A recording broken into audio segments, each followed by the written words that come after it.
So I'd like you to all come sit on the floor. We're going to start our science lesson today, but before we get into that, we're going to play a quick game of hot potato. As you know, we go around the classroom and we say something we know. Today's topic will be life cycles.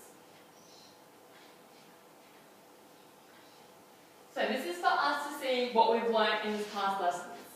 Now we're going to add to this in a couple of weeks' time, so I will save this document so we can continue adding after we find out more and more. So I do have my Class Dojo app, which is, as you know, is our behavioural management program. Now I will be adding points and deducting points if I see you are not behaving well. Okay, Ella, we will start with you. Simple, miss.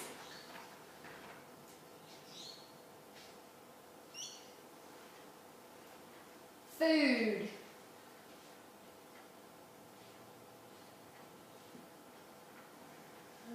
Incomplete metamorphosis?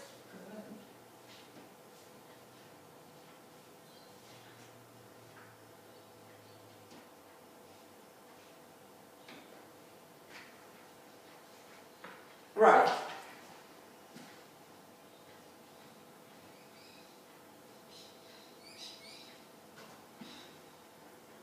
Complete metamorphosis.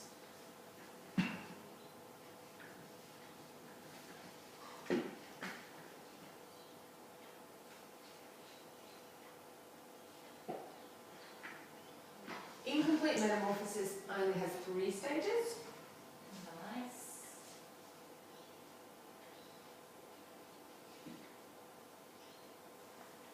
And the complete one has 4.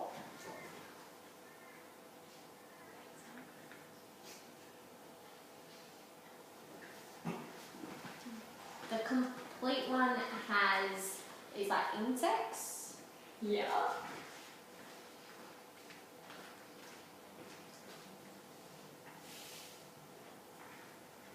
And the simple ones like mammals and stuff? Are we included in the mammals? Yes.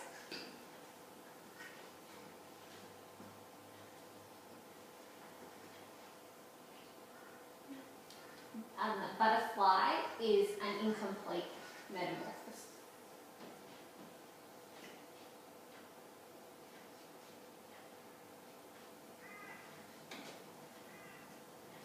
We need the sun. The sun. Why do we need the sun? Because it helps us grow. And plants, it helps plants grow. Oh, it does, but we won't go into that just yet. We're getting on what we're doing today. Where does a frog go, miss? Frog, well, what do you think about it? We have our chart up over in the wall over there. Yeah. Yeah, it has how many stages? Yes. 4, miss? Well done.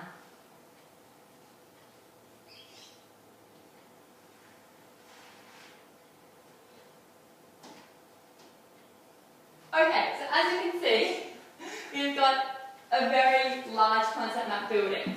We've started touching on the sun, which is great. I know that you guys have been listening very well for the past week, so that's 1 dojo point for you all. Yay! So, as we said before by Timmy, was the sun, that is to do with plants, which is today's focus of our lesson. So before we start to find out a little bit about plants, do any of you guys know anything about the life cycle of a plant before I get started? You plant seeds. Plant seeds, yeah. And then you water. And then you give them food. Food. And they have to be in the sun. Yes. Not all of them. Well, sun. Girls. Mary Lou, stop it. So that's being the sun. But how do we see other flowers of the same down the street, but at the other end of the street? How does that happen? Does someone plant them at 2 different ends? No, birds. Birds? How birds? They go to eat them when they drop them. They drop them. The wind. The wind. Very well done, Ella. Thanks, Okay, miss. so now we're going to watch a quick video on the life cycle of the plant.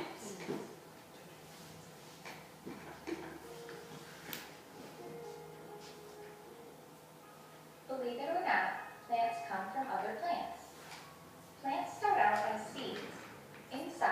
seed, there's a baby plant called an embryo.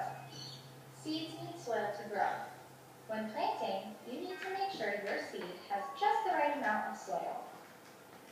From the seed, small roots grow into the soil. Then, the stem sprouts up through the soil towards the sun. Leaves soon begin to form on the plant, at which point the plant can make its own food. This baby plant is called a seedling. Seedlings need the right amount of rain and sunshine to grow and become big plants. When a plant reaches its full size, it's called an adult plant. The adult plant then reproduces, making new seeds. Finally, the wind scatters the plant seeds everywhere, planting new seeds and starting the cycle all over again. Okay, so that's just to give you a short little introduction into the overview of the life cycle.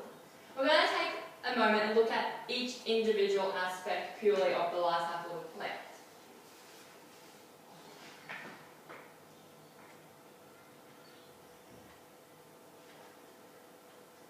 In 1 moment. Okay, so this is just the diagram of it instead of the person talking. So here we start by the seeds, planted by humans to begin with, or, as said before, scattered by the wind, water, and animals. From here, the hard outer shell of the seed is split, and the roots come down, and the plant starts to blossom. Down, the roots go even further, and it becomes to grow taller and taller and mature. Finally, a flower blooms. Now over its upside, the flower turns into some seeds, and we start the process again. But how does the seeds get from here to here? How do they move places? How do they access this? We'll take a look in a moment. First up with the seed. It's simple. It's a little tiny thing, but it contains so much. It holds the future plant. Once they're planted, it will germinate in the soil, which is all the nutrients and the food that it gets, and it begins to grow.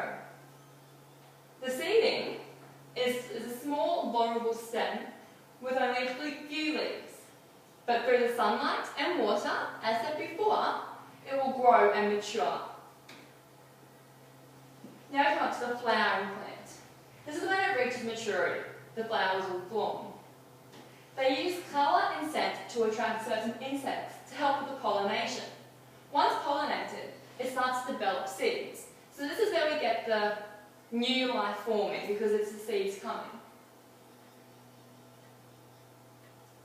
So the release of new seeds. When ready, the seeds are released back into the wild. This can be done by dropping fruit and letting it rot and animals to eat, and then carried over to a new place when it does its business. Or by the wind as it blows away. Or sticking to animals first, and when the animals shake, it will release and start.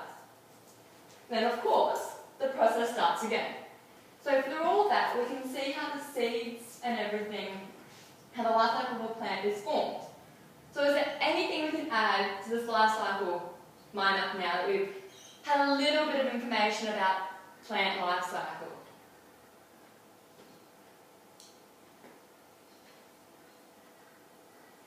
They need water. Yep. Does it fall into simple, incomplete, or complete? Or is it a whole new one? Is it a whole new life cycle? Or is it an incomplete metamorphosis life cycle? A complete metamorphosis life cycle? A simple